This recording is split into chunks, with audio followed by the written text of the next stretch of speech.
মালয়েশিয়ার প্রধানমন্ত্রী আনোয়ার ইব্রাহিমের অফিসিয়াল ফেসবুক পেজে প্রকাশিত বাংলাদেশের প্রধানমন্ত্রী তারেক রহমানের সফর সংবলিত একটি ভিডিওতে ব্যবহৃত হয়েছে হাবিব ওয়াহিদের গাওয়া জনপ্রিয় গান মহাজাদু। আমার বন্ধু মহাজাদু জানে। বিষয়টি আগে থেকে না জানলেও ভিডিওটি দেখে বিস্মিত ও আনন্দিত হয়েছে এই সঙ্গীত শিল্পী। মঙ্গলবার প্রকাশিত ওই ভিডিওতে তারেক রহমানের মালয়েশিয়া সফরের বিভিন্ন মুহূর্ত তুলে ধরা হয়।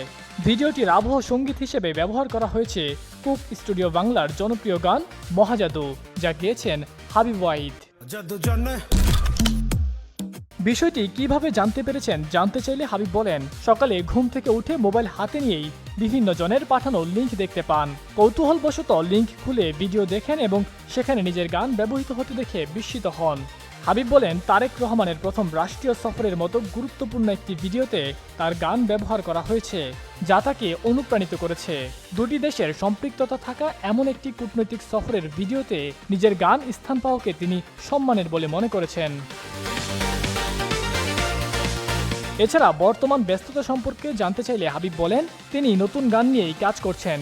সম্প্রতি প্রকাশিত তার গান প্রেমের কলঙ্ক শ্রোতাদের ভালো সাড়া পেয়েছে এবং আপাতত সেটি নিয়েই ব্যস্ত সময় কাটাচ্ছেন।